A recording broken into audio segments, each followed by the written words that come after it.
Officially allowing our child to face outside consequences for refusing to go to school anymore. Hi, my name is Margaret. At the age of 12, I was diagnosed with an acute anxiety disorder and school avoidance, and I think that my perspective might be helpful here because I do think you're making a mistake. Also, I'm purposely not tagging the creator. I don't want to brigade her in any way. I think, like I said, I think she is making a mistake, but she knows her kid better than anyone else. I do want to start with, your child is absolutely 100% already experiencing outside consequences for missing school. You're specifically talking about legal consequences, which I do, again, think is a mistake, but they are absolutely experiencing changes in their relationships with friends, changes in their relationships with their teachers, and changes in their relationship with education, which is going to be devastating lifelong. I'm also going to assume that your child has some sort of diagnosed mental illness of some sort. You hashtag this, hashtag anxiety, and also talk about their severe ADHD. We have compromised in every possible way that we can think of. Now, you talk about compromises. I'm hoping that you only mentioned 2, but you did more than that because I can think of at least 3 others that would be helpful. One of them is pulling them out and going to school online, which I think is a great idea. I think that is ultimately what you will most likely have to do. But you're making them finish out the school year, and that I just don't understand. Your child's relationship with school is not going to change in the next month and a half, and while that doesn't seem like a whole lot of time for kids that have only experienced a handful of years as it is, that's an extremely long time, especially when the majority of that time is spent in a triggering place. You also talk about allowing them to either leave early or go to school late a handful of days, but not every day, and I do think that is a reasonable compromise if your child knows how many days that they will be able to take what is basically an accommodation from you. That is what they're looking for. And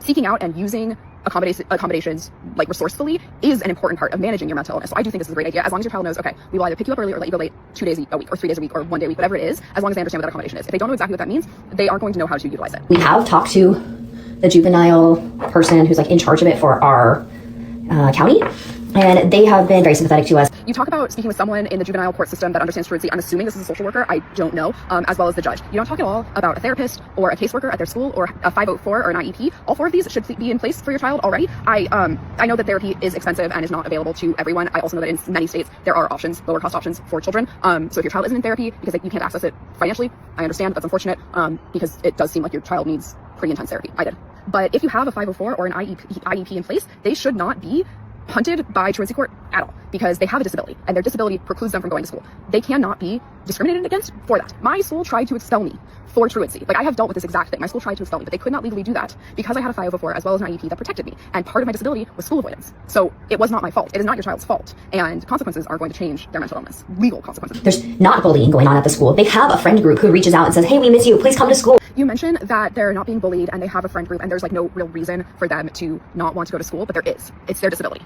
They have a disability that precludes them from going to school. That is triggered by being in school and precludes them from going. That is a real reason. That is a legitimate reason and is a lot harder of a reason to work around than bullying or not having friends. I had friends. I didn't get bullied. I had a disability. And finally, I know you love your kid and I know parenting a kid like this is really hard. Like, I know the hell I put my parents through. Unintentionally because it was my disability, but I know how hard it was. It is the reason I am not having kids. Well, one of the reasons I'm not having kids. Because I don't want to parent a kid like me. But you chose to be a parent and your kid came out a little broken. And that's okay. We all are a little broken, but sending them to juvenile court is not going to fix them.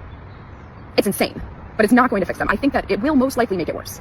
Like, I cannot see a way in which this doesn't make it worse. And I really feel quite sorry for your child.